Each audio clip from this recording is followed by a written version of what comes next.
Olá, tudo bem? Estamos na semana 13, Biologia, Frente B. Sou Caterine Carvalho, a tutora, e vamos falar de linkage, herança dos cromossomos sexuais e heranças relacionadas a esses cromossomos sexuais. É a nossa aula de hoje. Então, o que vem a ser o linkage? Linkage foi descrito por William Bateson, Rebecca Saunders e Reginald Punnett. O objetivo deles descreverem o linkage foi obter o resultado semelhante aos que Mendel atingiu e provar que as leis mendelianas poderiam ser aplicadas não só em ervilhas, mas em outros seres vivos. Então, a proporção fenotípica que a segunda lei de Mendel produz é 9:3:3:1. Lembram? Pois é. Aqui no linkage é diferente. Essa proporção fenotípica ela é a maior parte semelhante ao dos parentais e ela vai ser em menor proporção em uma forma recombinante. Então, existe essa diferença. Foi quando eles perceberam que a segunda lei não era aplicada nesses casos. Casos que ocorriam linkage, ou seja, ligação entre segmentos do cromossomo. Isso acontecia na meiose, em alguma fase, né? A gente sabe que é na primeira meiose, né? Na formação de quiasmas, não é isso? Onde podem ocorrer a permutação, crossing over. E aí, Thomas Morgan comprovou que o linkage nas Drosophila melanogastos, que é a mosca das frutas, né, que elas são insetos com um ciclo de vida de 10 a 14 dias, e cada fêmea põe cerca de 300 ovos, né, com 5.000 genes ligados em um indivíduo. E elas são diploides com 8 cromossomos. Então, essa quantidade de cromossomos facilitou também o estudo, tá, com o uso dessa mosca Drosophila melanogaster. O estudo do linkage ele foi importante para o avanço na engenharia genética. Também ele deu uma maior compreensão na permuta dos segmentos das cromátides irmãs. E isso favoreceu também a diversas outras descobertas. Tá? Então, o que vinha a ser o linkage? É uma ligação gênica, é um fenômeno biológico em que dois ou mais pares de alelos se localizam no mesmo par de homólogos. Os genes são transportados em um dado par de homólogo, caso que não se aplica na segunda lei, na segregação independente dos genes. Então, o linkage é quando a segunda lei não explica a situação, porque ocorre uma recombinação, uma permuta, né, dos genes, ao invés de formar aquele par tradicionalmente esperado, ele muda de posição. Tá? A diferença entre o linkage e a segregação independente, que é a segunda lei de Mendel, é a observação dos gametas heterozigotos. Tá? Então, assim, pode acontecer linkage ou não, recombinação nas ligações gênicas. Nem sempre acontece, é uma coisa eventual, porque a gente sabe que crossing over, né, aquela permutação ela é eventual e ela não acontece em todas as células do indivíduo. Ela pode acontecer só em algumas, tá? Então é por esse motivo. E ajudou também conhecer a técnica do linkage a compreender os mapas cromossômicos. Mapas cromossômicos a gente consegue saber a distância dos genes, né? E a distância dos genes é importante para o entendimento, né, de todo o segmento cromossômico. Então, o linkage também acontece não só em dihíbridos, mas em triíbridos ou triheterozigotos, né? Então, você pode ter, quando tem 3 crossing over seguidos, né? Três permutações no mesmo indivíduo, triíbrido, vai resultar em 8 tipos de gametas, né? Que são representados pelas letras o azão, bezão, cesão, azim, bezinho, cezinho, azão, bezinho, cezinho, azinho, bezão, cesão, azão, bezão, cezinho, azinho, bezinho, cesão, azão, bezinho, cesão e azinho, bezão, cezinho. Então, 8 tipos de gametas vai ser produzido, ou seja, bem mais do que seria produzido na segunda lei, que só são 4 tipos, não é isso? Então, aqui você tem 2 parentais desses 8 gametas, 2 parentais e 6 recombinantes no crossing triplo. Tá? Então, ele é bem mais, é diferente. O linkage, ele acontece no mesmo cromossomo, tá? Então, ele percebeu que é no mesmo cromossomo que vai acontecer essa permuta. Não é em cromossomos diferentes, então por isso a ligação gênica. Qual a importância das técnicas do linkage? Como a gente já disse que melhora o entendimento dos mapas cromossômicos, né? Deu um avanço na engenharia genética. Então, ele também vai ser uma forma de melhor entender os fatores da mortalidade infantil, por exemplo. Eles vão entender porque muitas vezes a gente tem explicações genéticas para mortalidade infantil. Compreende também as trocas ocasionais de pedaços do cromossomos, né, no crossing over que ocorre, e isso vai ser na produção dos gametas. Então, nós temos às vezes cromossomos com combinações alélicas diferentes dos parentais. Então, é uma forma de você compreender ao conhecer as técnicas do linkage. E a identificação de quiasmas, né, como manifestações visíveis dos crossing overs, que permitem a recombinação entre os genes. Então, os quiasmas são aqueles pedacinhos que grudam, né, das cromátides lá na meiose, eles às vezes trocam, né, permutam, e isso é que permite o acontecimento do linkage. Okay? Que vocês viram isso lá em divisão celular na meiose, que é na primeira fase da meiose 1. Não é isso que ocorre essa formação de quiasmas. Acontece em todos? Não, nem sempre ocorrem essas permutas, elas são eventuais. Então, Morgan, né, como eu já falei dele, ele conseguiu, com o treino, com o teste com as moscas, né, Drosophila melanogaster, ele tentou explicar como é que ocorre esse linkage. Então, ele cruzou moscas selvagens de corpo cinza, né?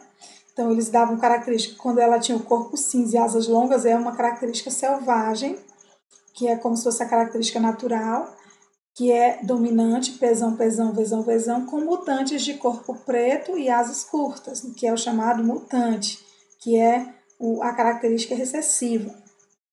Ou também, corpo preto e asas curtas pode ser chamado asas vestigiais. Todos os descendentes da F1, que do primeiro cruzamento, apresentavam corpo cinza e asas longas, ou seja, prevaleceu a característica dominante. Agora ela seria heterozigota. Lembra aquela primeira lei de Mendel? Aqui também. Então, cruzando dominantes puros com recessivos puros, você vai ter na geração F1 todos heterozigotos. Aqui não é diferente. Atestando que o gene que condiciona corpo cinza é o pesão, dominante sobre o pezinho, que é preto, e o gene de asas longas é o vesão, dominante sobre o vezinho, que é asas vestigiais ou curtas. Então, quando ele gerou a F1, ele fez um novo cruzamento delas com um duplo recessivo, ou seja, ela fez o cruzamento teste. Morgan pegou os resultados, né, que revelariam se os genes estavam em cromossomos diferentes, no caso da segregação independente, ou no mesmo cromossomo, como linkage. Nenhum dos resultados esperados foi obtido, né? Então, ele viu que, ao invés de ser aquela proporção de 9 para 3 para 3 para 1, ele encontrou um resultado diferente em F2. E ele viu aí 41,5% das moscas tinham o corpo cinza e asas longas, 41,5% das moscas tinham o corpo preto e asas vestigiais. 8,5% das moscas com corpo preto e asas longas e 8,5% de moscas com corpo cinza e asas vestigiais. Então, com isso, ele viu que houve uma permuta de pedaços, né, dos cromossomos, e isso fez com que essa proporção fosse totalmente diferente do esperado. Então, 83% dos indivíduos tinham o mesmo genótipo dos pais, né, parental, que é esses 41,5 vezes 2, dá 83%. E 17% eram os recombinantes, foi onde teve permuta, né, numa menor proporção, que é 8,5 mais 8,5, que dá os 17%. Essa permuta é eventual e não é em todas as células, que é o que acontece na meiose que eu falei agora há pouco. E esse linkage aqui foi um linkage parcial ou incompleto. Existem linkages também total ou completo, que a gente vai ver mais adiante. Então, aqui corresponde à proporção dos fenótipos parentais e, em menor proporção, os recombinantes. O que seriam os parentais? Eu colocado lá, por exemplo, pesão, vesão, Pzinho, Vzinho, eles são parentais. Mas se eu colocar Pzão, Vzinho e Vzão, Pzinho, ou seja, um dominante e um recessivo de tipos diferentes, eu vou ter uma linkage. Então, se eu tiver o Pzão e o Vzão, eu vou ter um parental. Agora, se eu vou ter um Pzinho e um Vzão, aí eu vou ter um recombinante. Olha aqui, para você entender melhor. Ele pegou aqui uma mosca, né? Normal, asa normal, pezão, pezão, vezão, vezão, com outra do corpo preto e asa vestigial. Chamou amarelo, mas é cinza, né? Que é a cor o fenótipo selvagem. E cruzou com um mutante, que é o corpo preto e asa vestigial. O resultado foi um duplo híbrido, não é isso? Duplo heterozigoto, mas com a característica lá do dominante, né? Corpo amarelo ou cinza e asa normal. Aí ele fez um cruzamento teste com duplo recessivo e o que resultou? Resultou, olha aqui, ó, do cruzamento. 41,5% e de parecido com os dos pais, né? Parental. Olha aí, ó, parental, não parece com o do pai? Os dos pais, ó, pezão, pezinho, vezão, vezinho, que é o duplo heterozigoto. E aqui, ó, 41,5% parecido com aqui o mutante duplo recessivo. Então, ó, 83% dos fenótipos é parecido com os dos parentais. E houve um novo aparecimento diferente. Olha aqui, ó, pezão, pezinho, vezinho, vezinho. E pezinho, pezinho, vezão, vezinho. Isso aqui não está nos parentais, então são chamados de recombinantes. Okay? Que esse 8,5 mais 8,5 dá 17%. Então, o cruzamento teste em moscas de frutas Drosophila melanogaster, né, com ocorrência de descendentes recombinantes para a cor do corpo e para a forma da asa. Olha aqui, cinza e asas vestigiais e preto e asas normais. Diferente dos parentais que tinham o quê? Asas que eram cinzas ou amarelos e asas normais e o mutante que era preto com asas vestigiais. E aqui deu uma misturada nos dois, não é isso? Então, ao invés de apenas 2 tipos de descendentes, apareceram 4 tipos, como eu expliquei aqui. Então, os fenótipos com menor proporção correspondem aos que são recombinantes. Aqui um caso de linkage completo. Se os machos híbridos, né, que tem o corpo cinzento e asas normais da geração F1, ó, corpo cinzento e asa normal, que na outra figura ele fala amarelo, mas é cinzento. Corpo cinzento e asa normal, tá? Com fêmeas duplamente recessivas, corpo negro e asas vestigiais, só serão formadas 2 classes de descendentes, cinzas com asas vestigiais e negras com asas longas. Olha aqui, os resultados. Cinza, porque é pezão pezinho, com asas cinzenta e asa normal, e preto com asas vestigiais. Ou seja, uma fêmea F1 com corpo cinzento e asas normais, se ela for cruzada com um macho negro de asas vestigiais, os 4 tipos esperados são nas proporções vistas por Morgan. Tá? Mas aqui, nesse caso, que ele fez o cruzamento com machos híbridos, eles não fazem recombinação. É muito rara a permutação em machos híbridos, porque parece que ele não faz o quiasma no espermatozoide. Já se fosse uma fêmea duplamente heterozigota, aí sim apareceria a recombinação. Tá? Então, quando é o macho, o cruzamento com ele, não vai acontecer a formação de recombinantes, tá? Machos duplamente recessivos, porque eles não fazem quiasma no espermatozoide. Olha aqui, ó. Para explicar esse resultado, olha o que aconteceu. O corpo cinzento e asa normal, né, com o mutante preto e asa vestigial. A primeira fecundação formou F1. E aí fez um cruzamento teste com duplo recessivo. Olha os gametas, metade dos gametas de cinzenta e asa normal e a outra metade é de preto com asa vestigial. Aqui não teve recombinação gênica. Aqui não teve. Veja que a proporção fenotípica e genotípica é parecida com dos parentais, tá? E não aparece nenhum diferente dos parentais. Então, para explicar esse resultado, ele sugeriu a hipótese que os genes ligados ficam tão próximos um do outro que dificulta a ocorrência de crossing over entre eles. Então, ele explicou que nesses casos que não tem a recombinação nesse tipo de cruzamento com esses machos, né, duplamente recessivos, ele diz que é devido a essa proximidade muito grande dos genes, aí eles não têm crossing over. Tá? Então, o gene que determina a cor preta do corpo da drosófila e o gene que condiciona a cor púrpura dos olhos ficam tão próximos que entre eles não tem permuta. E aí, se fizermos um cruzamento teste entre o duplo heterozigoto e o duplo recessivo, teremos descendentes apenas de dois tipos de fenótipos, né? Que são igual ao dos parentais, como eu disse. Porque o macho em drosófila não faz recombinação gênica. É praticamente raríssimo ou quase inexistente por causa de um quiasmas que não são formados nos espermatozoides, na gametogênese do espermatozoide. Ok? Então, olha aqui mais um exemplo do cruzamento de Morgan, mostrando, ele usou essa observação para concluir que os fenótipos do corpo cinza e asas vestigiais e preto e asas longas eram recombinações, porque tinha acontecido uma coisa chamada crossing over. Olha aí os pedacinhos de quiasma sendo trocados. Ok? Então, a ocorrência de linkagem de crossing over em cruzamento genérico do tipo azão, azão, bezão, bezão e azão, e seria, desculpem gente, mas é azinho, azinho, bezinho, bezinho, verificamos que em todos os casos resultam os 4 tipos diferentes, tá? Aqui é azinho, azinho, bezinho, bezinho, perdão, tá? Resulta em 4 tipos de fenótipos diferentes: dominante, dominante, dominante recessivo, recessivo dominante, recessivo, recessivo. Então, resulta em 4 tipos diferentes de fenótipos.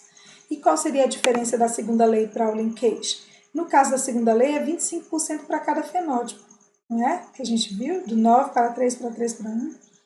No caso, com crossing over, os dois fenótipos parentais surgiram com uma frequência bem maior que os recombinantes. Como a gente viu, 83% lá das moscas são parecidas com os genótipos dos pais, né? A geração parental. E apenas 17% é uma combinação nova, ou seja, recombinantes, porque houve permutação. Como é que a gente dispõe, fala dos genes disponíveis nos cromossomos? Como é a disposição dos genes? Eles ocupam o quê? Uma localização, né? Um lote. Então, o indivíduo tem azão, azinho, bezão, bezinho, com lote no mesmo par de cromossomo. E aí, como é que a gente lê? Se o azão e bezão estão ligados no mesmo cromossomo e os alelos azinho e bezinho no cromossomo homólogo, a maior frequência em crossing over é de azão, bezão e azinho, bezinho. As menores proporções é de azão, bezinho e de azinho, bezão. E eles são recombinantes. Nesse caso, eu digo que o quê? Que os cromossomos são cis, né?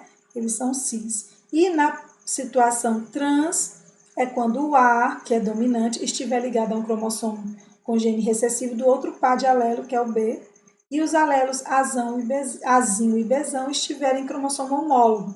E se tiver o crossing over, a maior frequência vai ser dos azão, bezinho, azinho, bezão, que são os parentais, e azão, bezão e azão, bezinho recombinantes. Olha aqui, você entende melhor na imagem. Para você fazer esse cálculo, você tem uma frequência de recombinação que é a soma das frequências dos recombinantes. Olha aqui no cis, né? Como eu falei, e o trans, tá? É diferente, ó. Os dominantes e os recessivos juntinhos. Quando você tem um dominante e um recessivo e um dominante, você fala de trans, tá? E quando você tem que é os dois dominantes ou os dois recessivos, você fala de cis. Nos gametas recombinantes, quando você quer saber a frequência da taxa de recombinação, você vai só ver a taxa de recombinação deles, que é de somada, né? No caso, lá na drosófila, você viu aqueles 8,5 para um tipo e 8,5 para o outro, que seria 17% no total. Então, como é que eu calculo essa taxa ou a distância?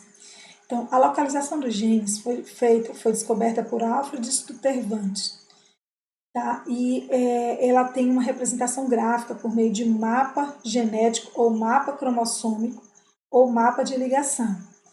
Como é que ela é calculada? Ela é calculada por uma porcentagem de permutações dos genes recombinantes nos cruzamentos. ou seja, a taxa de crossover entre eles. Qual é a unidade de medida que eu uso? Eu uso o morgamídeo, que 1% corresponde a um morgamídeo ou centimorgan, ou unidade de recombinação, ou unidade de mapa cromossômico. Então, isso a gente chama da taxa de crossing ou distância entre os genes, ok? E morgamídeo em homenagem a Morgan. Centimorgan também. Então, quanto maior a distância entre os genes, maior é a taxa de recombinação. Okay? Quanto mais distantes eles estiverem no segmento cromossomo, a taxa vai ter um valor maior. Então, vou dar um exemplo para você entender como é que acontece. Então, eu tenho aqui, eu quero saber a frequência de recombinação desse gene. Então, eu tenho uma porcentagem de recombinação dos genes Azão e Bzão de 19%. A porcentagem de recombinação de Azão e Czão de 2%. E de Bzão e Czão, 17%. Então, como é que eu monto esse mapa gênico, ou esse mapa cromossômico? Eu começo pelo maior número, ok? Que são os mais distantes. Então, a distância entre A e B não é maior, 19 morganídeos ou centimorgans, ou unidade de recombinação, 19. Então, eu ponho aqui, eu risco A e B e ponho a distância 19, porque dessas distâncias dadas, 19 é a maior. Depois, eu vou para a menor. Qual é a menor? Entre o A e o C, que é 2 centimorgans, ou 2 morganídeos. Aí eu ponho A e C. E o que sobrou é o 17 entre B e C. Então, aqui, como eu vou ter a leitura da sequência dos genes? Vai ser A, C, B. Porque eu tenho entre A e B a maior, que é 19, entre A e C, que é 2, e, consequentemente, né, de B e C, como foi dado, 17. 2 mais 17 dá 19. Então, qual seria a sequência no segmento de cromossomo? A, C, B. A sequência desses genes, tá? De genes recombinantes. E quando a gente fala de cromossomos sexuais, né, a gente quer continuidade do nosso conteúdo, a herança dos cromossomos sexuais. McGullin sugeriu desde 1901 a relação do cromossomo X com o sexo, tá? E isso foi comprovado de fato.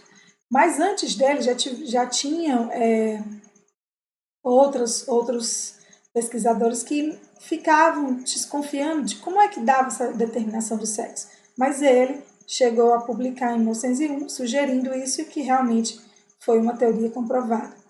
Então, como é que acontece? Vamos entender um pouquinho o que é essa diferenciação sexual, né? É importante você ficar por dentro.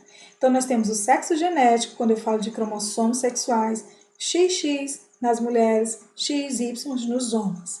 Eu tenho a questão de sexo gonádico, quando eu estou falando de gônadas, ovários e testículos. Mulheres têm ovários, homens têm testículos. Quando eu falo de sexo genital, eu estou falando da atuação dos hormônios na produção, na produção na ajuda da produção de desenvolvimento das genitálias externas, né? Então, eu tenho mulheres têm estrógenos e progesteronas e vão ter vaginas. Vaginas, às vezes desenvolvidas completamente normais, mas às vezes com problemas, mas elas não deixam de ser o sexo feminino, nesse caso. E a testosterona determina o desenvolvimento da genitália masculina, no caso o pênis. O pênis e a região pubiana, dos dois. O sexo somático, ele está relacionado aos caracteres sexuais secundários, né? As mulheres têm mamas, a questão da distribuição dos pelos, a questão da voz, né? Os homens têm a questão também de distribuição dos pelos, a barba, a voz, né? A própria musculatura, a questão da mulher, no caso das curvaturas, do quadril, distribuição de tecido adiposo, nos homens também. Sexo psíquico. Essa aí é a percepção de si, a identidade de gênero, como a pessoa se identifica. Tá? Não tem a ver com a questão de como está o corpo dela. Ela pode ter um corpo com gônadas masculinas, genitália masculina, com cromossomos masculinos e ela se identificar como mulher. Isso aí é o sexo psíquico e bastante reconhecido e devemos respeitar. E o sexo social, que é em relação aos papéis do homem e da mulher na sociedade. É a questão mais de participação social, que também a gente está cada vez mais na luta para essas igualdades, né, de homens e mulheres. E os cromossomos sexuais são também chamados de heterocromossomos ou alossomos. Eles são o X e o Y no caso da espécie humana, tá? Mas existem outros sistemas que a gente vai também falar. Eles são homólogos em parte, por quê? Porque se você observar o cromossomo Y, ele não é completo que nem o cromossomo X, então eles só são homólogos em parte, tá? E só em uma cromátide que vai ter, elas vão ser homólogos. No mais, eles não vão ser não homólogos, né? Em braços do cromossomo não homólogos. Eles fazem um pareamento parcial na meiose, tem formas diferentes, como você vê, né? O X e o Y. Tamanhos também, o cromossomo X ele é médio, ele é submetacêntrico, na metáfase da mitose chega até 5 a 5,5 micrômetros, o Y é bem menor, é 2 micrômetros, tem menos genes que o X e tem uma porção encurvada, tá? Que não está sendo mostrada aqui, mas é uma porção encurvada, e ele tem nessa parte genes exclusivos do sexo masculino. Em 1949, Murray e Barr descobriu que tem uma diferença no núcleo interfásico dessas células masculinas e femininas. Bem na periferia do núcleo das células femininas tem uma massa de cromatina concentrada e não tem isso nas células masculinas. E isso possibilita identificar o sexo celular dos indivíduos pelo simples fato de exames nos núcleos. Se você achar a cromatina, que é o corpúsculo de Barr, determina-se que é sexo feminino. Tá? Então, a cromatina sexual ou corpúsculo de Barr só está presente nas mulheres porque tem uma compensação de 2X. Em um dos X vai ter essa cromatina sexual. Quais são os sistemas cromossômicos mais conhecidos? Nós temos o sistema XY, que é o da nossa espécie humana, tá? Mas também ele pode estar em alguns vertebrados, como outros animais, como os outros primatas. Também vai estar como alguns invertebrados e até em plantas.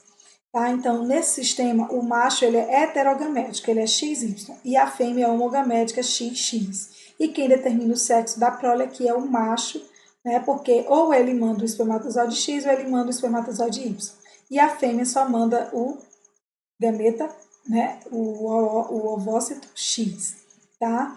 Aqui, se é inviável o indivíduo que só tem que não tem nenhum dos X como cromossomo sexual. Então, assim, é possível ter X, somente X e não ter o Y? É possível. Mas não é possível ser somente o Y. Tem que ter o X. O sistema X0 ocorre em insetos, como gafanhotos e baratas, em aranhas e vermes. O macho é X0 e a fêmea é XX. Então, aqui o macho também determina o sexo da prole. Ok? E também a mesma situação do sistema das... O macho ele é heterogamético e a fêmea... Aqui o macho é heterogamético e a fêmea também é homogamética. No sistema ZW, que ocorre em borboletas, mariposas, peixes, anfíbios, aves e plantas, a fêmea é heterogamética, ela é ZW, e o macho é homogamético ZZ. Tá? Aqui, se não tiver um Z pelo menos, é inviável a vida, que nem o XY, muito parecido. Então, as fêmeas aqui é que determinam o sexo da prole, tá? Porque ela que vai mandar Z ou Y, ok? Então, ela tem, como ela é heterogamética, os heterogaméticos são os que determinam o sexo da prole. Em casos raros de borboletas que têm ginandromorfismo, algumas células são ZW e outras vão ter ZZ, ok? É uma exceção. O sistema haplodiploide, ele não tem influência de cromossomos sexuais, ele tem influência de um conjunto haploide de cromossomos. É o que acontece nos que fazem partenocarpia, ou partenogênese, né? Partenocarpia em plantas, que fazem partenogênese. Tá? Algumas abelhas fazem partenogênese, ou seja, a fêmea fecunda sozinha os seus óvulos sem a necessidade do macho, ok? No caso, o zangão, ele é haploide e as fêmeas são diploides. Ela pode fecundar os óvulos sem a necessidade do acasalamento, da fecundação, e aí é formado por partenogênese. Existem outros também, né, que têm fatores ambientais como influência, como a temperatura, muito comum em répteis, crocodilos, tartarugas, lagartos, mas não acontece com as serpentes. Por exemplo, existem répteis, né, como crocodilos e lagartos, que eles precisam de uma certa temperatura para gerar filhotes machos. Acima dessa temperatura, os filhotes serão fêmeas. Tá? Então, eles têm uma faixa de temperatura em que vai ser decidido, vai influenciar no desenvolvimento do sexo dos filhotes. Como XY na espécie humana, eu trouxe aqui a imagem do cromossomo X, mostrando que ele tem aqui ó, as duas cromátides, tá? Ele está mostrando as duas pernas, né, do cromossomo, e essa área que é a não homóloga ao cromossomo Y. Tá? Então, aqui você tem heranças ligadas ao sexo, ao cromossomo X. Nessa parte homóloga é herança parcialmente ligada ao sexo. No Y, aqui você tem a herança restrita ao sexo masculino, restrita ao Y, que são as holândricas. E aqui a parte homóloga é a herança parcialmente ligada ao sexo. Então, uma parte do cromossomo X não tem alelos em Y, isto é, há uma região não homóloga entre os dois. No homem, a constituição genética é representada por 44XY, ou seja, 44 cromossomos autossomos mais 2XY, que dá o total de 46 cromossomos da nossa espécie. E a dos gametas, por eles produzidos, 22X e 22Y. Na mulher, 44XX, 44 autossomos, ou das células somáticas, e XX, que é os dos gametas, totalizando 46 também. Os gametas das mulheres vão ser todos 22X. Gameta tem a metade do número de cromossomos, lembram? Então, indivíduos que só formam um tipo de gameta, quanto aos cromossomos sexuais, são homogaméticos, no caso, as mulheres. Os que têm os dois tipos, heterogamético, é o caso dos homens. Quais são os tipos de heranças relacionadas a XY, aos cromossomos sexuais? Então, aqui eu tenho herança ligada ao sexo, ou seja, ela é relacionada aos genes da região não homóloga de X. Eu tenho, por exemplo, a herança ligada ao sexo recessiva e dominante. Qual é a herança ligada ao sexo recessivo? Eu tenho, no caso, não há transmissão do homem para o homem, ele transmite para as filhas, porque está no X o problema, não está no Y. Quando ele tem um filho, ele não manda o Y. Então, como é ligado ao X, não vai passar para os filhos, só para as filhas. Tá? Nós temos o daltonismo, a hemofilia, a distrofia muscular progressiva, a distrofia de Duchenne, displasia ectodérmica, anidrótica e síndrome da feminização testicular. São doenças que são ligadas ao sexo e são recessivas. O daltonismo é o quê? É aquela condição que não consegue perceber todas as cores. A hemofilia, falta o fator 8 de coagulação, né? Hemofilia A, e falta o fator de coagulação 9, se eu não me engano, na hemofilia B, ok? Na herança ligada ao sexo dominante, nós temos a incontinência pigmente, que dá uns problemas na pele, o raquitismo resistente à vitamina D, ou seja, uma não absorção de fósforo e cálcio, que vai dar o raquitismo, e a síndrome orofácil digital, que dá malformação na boca, nos lábios e nos dedos. Quando a herança é restrita ao sexo ou holândrica, você vai ter a zigodactilia, ou seja, ela só apenas ligada àquela parte que é somente do cromossomo Y e que não é homóloga ao X. Tá? Então, a gente tem aqui, às vezes, nós temos aqui a ação do gene SRY, que ele atua na formação dos testículos, e ele só vai atuar somente restrita ao sexo masculino. Zigodactilia dá uns problemas de quê? De pés ligados, dedos ligados, né? Não confunda a hipertrofia, hipertricose auricular, que é os pelos na orelha, que no passado eles achavam que era uma coisa restrita a homens, nascer aqueles pelos na orelha. Não, um estudo recente mostrou que também acontece nas mulheres. Então, ele está num gene autossômico, tá? No cromossomo autossômico e não no cromossomo Y, como antes eles achavam que fosse. Então, daí a importância de estudos ficarem sendo atualizados para que realmente, né, venha uma comprovação mais precisa de uma situação. Quando é o efeito limitado pelo sexo, ou seja, um gene ele se manifesta somente em um dos sexos, por exemplo, Genes que determinam a produção de leite. Tem nos dois, no homem e na mulher, nos machos e fêmeas. Né? Então, quem tem glândula mamária vai ter, só que ele só se manifesta para a produção de leite na fêmea. Influenciada pelo sexo. Nós temos aqui a calvície, né? Que é determinada por um gene dominante. E ela vai ser mais nos homens por causa da questão dos hormônios, né? A testosterona faz com que as glândulas sebáceas produzem mais gordura, e isso faz a queda do pelo. Então, a presença do hormônio masculino vai favorecer a ativação desse gene e a sua manifestação. Okay? Então, influenciada pelo sexo. Parcialmente ligada ao sexo é só quando ela tem na região homóloga dos dois, né? Ela é parcialmente ligada, porque assim, o gene vai estar naquela perninha que é homóloga do X e do Y, e ela é muito parecida com as outras autossômicas, tá? Então, nós temos a retinite pigmentar, que é um problema dominante, que ela pode estar tanto no Y como no X. E a extranuclear é quando se fala, né,